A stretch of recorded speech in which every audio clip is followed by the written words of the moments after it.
안녕하십니까? 배팅 부동산 토지 보상금 32조 건물 있는 부동산 아닌 토지에 투자할 시기 진행하도록 하겠습니다.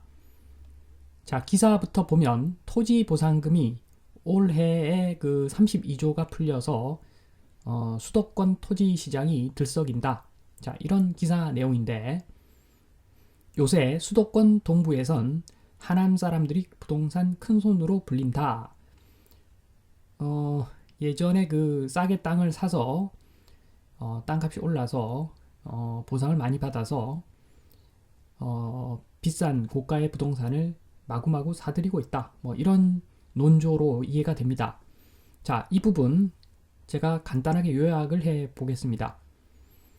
자, 하남 사람들 부동산 큰손 도입부가 이런 이야기를 하고 있는데, 자, 보상을 하면 근처 토지로 기본적으로 가지요. 자, 왜냐하면 그 대토 그 감면을 받으려면 주변에 그 땅을 사야 됩니다. 그래서 보상받으면 근처 토지로 가는 것이 통상적이고, 지금까지는 보통 더 싼 땅을 좀 평수 넓게 그렇게 사는 경우가 많았습니다. 지금까지는. 자, 그리고 2번 500제곱미터는 152평인데, 자, 평당 100만원에 사서 지금 300만원 보상을 받았다. 자, 그래서 보상비가 4.6억 정도를 받았는데, 이 중에서 차익이 한 3억 정도다. 자, 감면을 초과하는 수준이니까 세금, 양도세도 좀 내겠죠. 자, 그러고 나서 지금 1200제곱미터 364평을 33억에 매입을 했다. 그런데 보면은, 자, 보상을 받아서 그 돈으로 산 게 아니라 이 사람이 뭐 사업 수완이 좋아서 그런지 코로나 시기에도 돈을 많이 버는 거죠. 돈을 많이 벌어서 부동산을 산 것인데, 기사 내용만 이렇게 얼핏 그냥 추상적으로 보면, 자, 보상비를 많이 받아서 땅을 산 것처럼 되어 있습니다. 그렇지만 사실은 보상비는 4.6억 정도밖에 안 받았고, 자, 33억짜리를 매입을 했는데 그것도 평당 900만원에 매입을 한 겁니다. 어떤 땅인지 몰라도 정말 그 앞으로 얼마나 더 오르겠습니까? 올라봤자 이 외곽의 땅이 얼마나 더 오르겠습니까? 평당 900만원. 저라면 이렇게는 안 삽니다. 아무튼 지금 그 기사 초입부가 조금 자극적인 이야기를 쓰려고 해서 그런지 조금 기자가 오바를 좀 많이 했습니다. 제가 봤을 때는. 자, 전혀 그 기사 내용과 동떨어진 그런 사례를 지금 들어서 과장되게 이야기를 하고 있는 부분 같습니다. 자, 계속해서 그 기사를 보면, 자, 올해 92개 지역 토지 보상이 면적이 61.83제곱킬로미터이다. 보상금은 32조. 지난해와 합치면 2년간 80조 원이니까 작년에는 48조가 작년에 보상이 되었다는 거죠. 자, 어쨌든 간에 이 부분을 한번 요약을 해보면, 자, 보상비 32조. 자, 보상비 32조인데 면적은 지금 평으로 환산하면 1870만 평 정도 되고, 자, 그러니까 그 보상 단가를 평당 단가로 환산을 해보면 한 평당 170만원 정도 보상을 받았네요. 이 170만원에는 그 땅값뿐만 아니라 그 경작하고 있는 농산물이라든가 비닐하우스라든가 이런 보상 다 합쳐서 평당 평균적으로 170만원 정도를 받았다. 그리고 참고로 지금 61.83제곱킬로미터의 그 보상 면적이라고 하는 것은 전국적인 면적이고, 뭐 61.83 중에서 상당 부분이 경기도이겠으나, 아무튼 경기도 전체 면적하고 비교해 봤을 때 한 0.6% 정도 되는 수준이다. 자, 그렇게 보면 됩니다. 자, 기사를 계속 보면, 자, 앞으로도 대규모 토지 보상금은 시장에 꾸준히 풀릴 예정이다.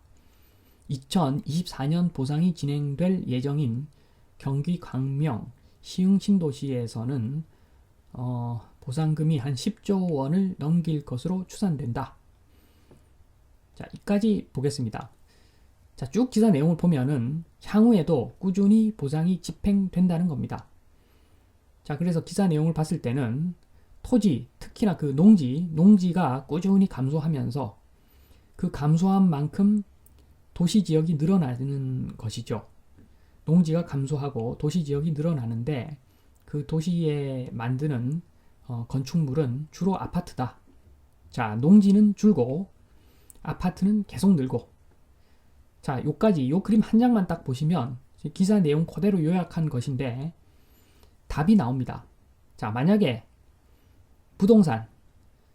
부동산으로 번 돈으로 부동산 재투자를 한다면, 자, 아파트가 아니라 농지나 임야에 투자해야 된다. 삼척동자도 알 수 있는 내용입니다. 자, 계속해서 그 기사를 보면 토지 보상금 풀리면 땅값 자극 불가피. 자, 예전에도 실탄이 두둑해진 땅 주인들이 서울 등으로 몰려와서 그 아파트 시장이 폭등하는 그런 현상이 있었다. 자, 그래서 국토부는 대토 보상 확대를 권했는데 지금 보면은 3기 신도시에서는 대토 보상 계약률이 10% 남짓에 불과하다. 자, 그래서 90%가 만약에 현금을 받아간다면 부동산 시장을 자극하는 복병으로 남을 위험이 굉장히 크다. 자, 이렇게 말하고 있는데 사실은 저는 좀 이해는 안 됩니다. 여기서 그 대토 보상이라고 하는 것은 대토 세금 감면 그 대토가 아니라 환지죠, 환지. 일반적으로 말하는 환지. 자, 그 내용을 좀 보면, 자, 원래 왼쪽 그림과 같이 땅 주인들이 땅을 소유하고 있는데 거의 농지죠, 농지. 당초에는 거의 농지죠, 이렇게 큰 땅을 들고 있었는데, 자, 오른쪽으로 도로도 내고 도시로 만들면서 굉장히 작은 땅을 받습니다. 내가 들고 있는 거에 비해서 훨씬 작은 땅을 받습니다. 자, 그렇지만 밑에 사진을 보시면 당초는 농지였는데 이제 도시의 땅이 되는 겁니다. 자, 농지에서 도시 땅이 되면 땅값은 뭐 10배 이상 오를 수도 있는 거고, 그런데 내 땅은 뭐 한 4분의 1 정도 받는다. 옛날 땅에 비해서 뭐 한 4분의 1 정도 크기로 받는다. 또는 뭐 7분의 1, 8분의 1 크기로 받는다. 자, 그래도 환지로 받는 것이 유리하죠. 일반적으로 그 보상을 받아서 초대박 났다. 이런 사례는 굉장히 드물고, 자, 환지를 받았다. 그래서 초대박 나는 경우가 훨씬 많습니다. 그런데 그 환지를 계약하지 않았다. 조금 이해는 안 됩니다. 다 지구마다 다 뭐 사정이 있겠으나 제가 그 내용은 제가 자세히는 몰라서 제가 어떤 평가는 할 수 없지만 상식적으로 봤을 때 환지 계약률이 저렇게 낮은 것은 굉장히 이례적이라고 보여집니다. 그래서 만약에 뭐 계약 조건이 굉장히 악조건이 아니라면 3기 신도시에 대해서 전망을 안 좋게 봤다는 이야기가 될 수도 있는 거죠. 자, 앞으로 그 신도시들 또 많이 생기면 어차피 인구도 줄어드는데 거기에 땅 받아봤자 뭐 아파트 받아봤자 별로겠다. 그래서 돈 받고 나는 땅 살란다. 뭐 이런 의미가 있는 건지 뭐 정확히는 모르겠으나 어쨌거나 그 보통 환지는 계약 조건이 좋은데 조금 이해는 안 됩니다. 자, 기사를 계속 보면 최근엔 토지 보상금이 주택 시장으로 향하긴 쉽지 않다. 규제가 강해서. 자, 그리고 선수들은 다 알죠. 자, 돈을 마구마구 찍어내면 돈값이 떨어집니다. 자, 아파트 마구마구 찍어내면 아파트 가격 떨어집니다. 자, 그러니까 뭐 선수들은 주택 시장에 투자는 안 하겠죠. 자, 따라서 그 토지 보상금이 대부분 토지 시장으로 들어갈 것이다. 자, 경기도 토지가 들썩들썩 할 것이다. 자, 이렇게 전망을 하고 있습니다. 어떤 전문가분이. 자, 그리고 작년에도 보면은 땅값이 많이 올라갔는데 올해보다 그 작년에 뭐 보상비가 더 풀렸다고 하니까 그때 벌써 시흥시가 제일 많이 뛰었는데 7% 정도 땅값이 올라갔다. 자, 그렇게 기사에서 이야기를 하고 있고, 자, 뭐 평당 200만 원 안 되던 용인 땅값은 또 1년 만에 3배까지 뛰기도 했다. 자, 이런 내용들이 있습니다. 자, 그리고 마지막으로 변수는 정부 규제다라고 하고 있는데 지금 뭐 경자유전, 농지법 개정을 이야기하고 있습니다. 그것이 변수라고 하고 있지만 저는 오히려 저 밑에 보면 비사업용 토지의 양도소득세 중과하기로 했던 발표는 국회 논의 과정에서 백지화됐다. 자, 이게 오히려 더 큰 변수 같습니다. 자, 당연히 경자유전, 농지법 개정해서 지켜야 되겠지만, 자, 정부가 항상 그렇듯이 믿을 수가 없지요. 자, 정부는 그 국가의 미래, 국민의 미래 이런 것보다는 자기 주변 사람들을 더 챙기는 경향이 있기 때문에 그 국회 논의 과정에서 백지화된 것을 보면 알 수 있듯이 땅을 엄청나게 많이 갖고 있는 사람들이 주변에 있으면 그 땅은 그 생명입니다, 생명. 그래서 규제를 웬만하면 풀려고 하겠죠. 이게 엄청나게 큰 변수다. 저는 그렇게 봅니다.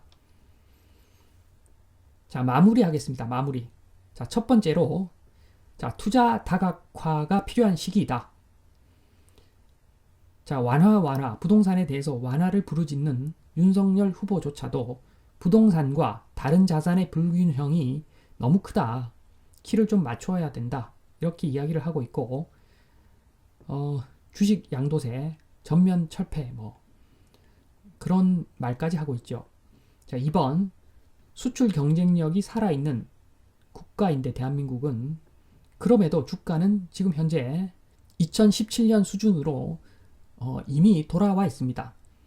자, 코로나 사태 이전 수준으로 벌써 주가는 돌아와 있고, 그런데 부동산은 여전히 뭐 호가는 고가죠.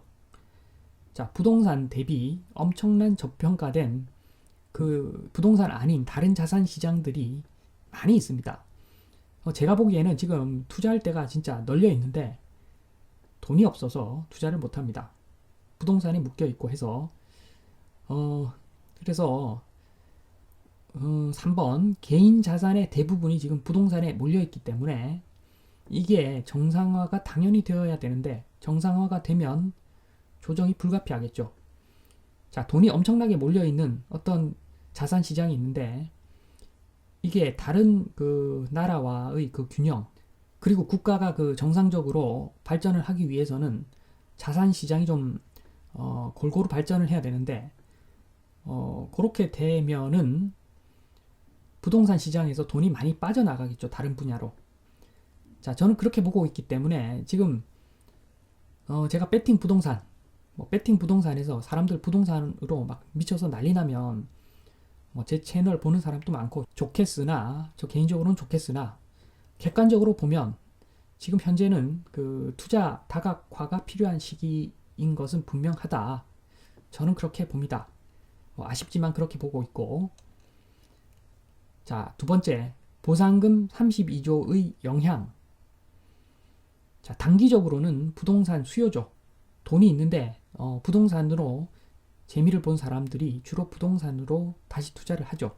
통상적으로 그래 왔고. 그래서 단기적으로는 부동산 그 수요는 분명한 사실입니다. 자, 그렇지만 장기적으로는 주거 상업용 부동산 공급되는 원동력이기도 합니다. 자, 보상금 32조를 받았지만 대신에 도시화되는 땅을 그만큼 공급을 한 것이고, 시간이 지나면 누군가는 또 이것을, 이 도시의 땅들을 돈 주고 사야 되는 거죠. 아파트까지 지어서 돈 주고 사야 되는데 거기에 또 돈을 그 투입되고 나면 오히려 수요가 전체적으로 봤을 때는 수요가 줄어드는 그런 효과가 나는 거죠. 장기적으로 봤을 때는. 그래서 단기적으로 봤을 때는 부동산 수요이지만 장기적으로 봤을 때는 오히려 과잉 공급이 될 수가 있다. 그리고 땅값이 오르는 구조는 대한민국이 계속 그래 왔죠. 인구가 계속 늘어나니까 기존 도시가 부족해서 신도시 만들고, 신도시가 만들어지면 당연히 농지가 도시가 되어버리니까 땅값이 엄청나게 오르고, 그걸 보고서 주변 땅값이 덩달아 오르고, 이런 구조였는데, 자, 인구가 줄어드니까 앞으로는 그게 꼭 그렇지만은 않다는 겁니다. 지금 처음 겪어보는 인구 감소. 그래서 부동산 공식은 이미 변하고 있는 것 같습니다. 자, 보상금이 과거와 다르게 움직일 필요가 있다고 저는 봅니다. 자, 그림 한번 보겠습니다. 자, 예전에는 도시가 있는데 그 도시에 인구가 너무 늘다 보니까 그 인구를 수용하지 못해서 위성 도시가 하나 생기는 것이지요. 그래서 그 하늘색 저 위성 도시가 생겨서 농지를 보상을 해주고, 그러면 일반적으로 그 땅 주인들은 최대한 그 외곽, 그 사정권 내에 있는 지역 중에서 최대한 그 외곽, 땅값이 싼 지역을 엄청나게 넓은 평수로 땅을 사둡니다. 자, 그래서 시간이 지나면 또 인구가 계속 늘어나는 시기였기 때문에 또 도시도 커지고 위성 도시도 커지고, 그러다 보니까 변두리도 이제 도시가 되어야 되고, 그러면서 이제 초대박을 터뜨려서 굉장히 부자가 된 사람들이 많습니다. 자, 그런데 이 공식이 지금은 이제 유효하지 않다는 이야기죠. 자, 지금은 오히려 보상해서 만든 그 위성 도시가 시간이 지나면 유령 도시가 될 수도 있는 그런 상황입니다. 출산율 0.84입니까?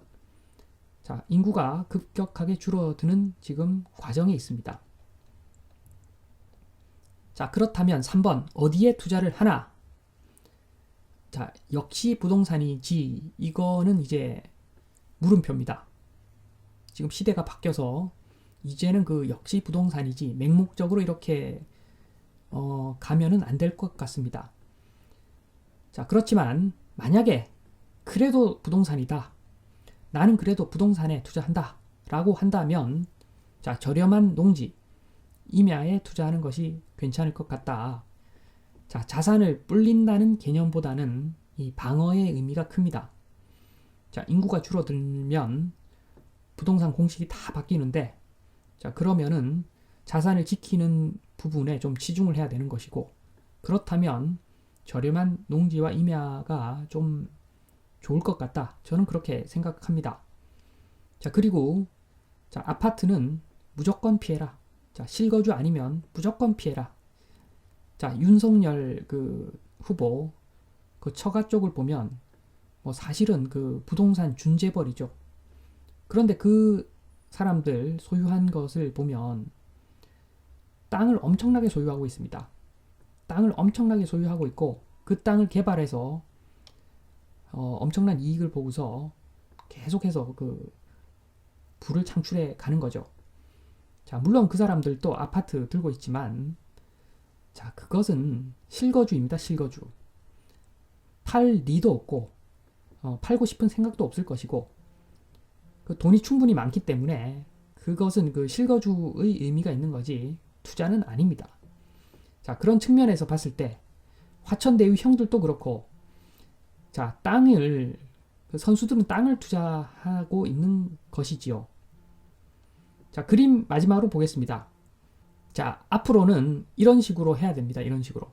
자, 도시 옆에 보상이 되면, 자, 대토 보상, 세금 감면 받기 위해서 일부 대토 보상 땅을 사야 되겠지만, 전국적으로 확대를 해서 저평가된 시골 지역에 땅을 엄청나게 크게 사서 농지를 농지 가격에 구매를 해서 크게 농사 짓는 것도 한번 고려해 볼 만하다.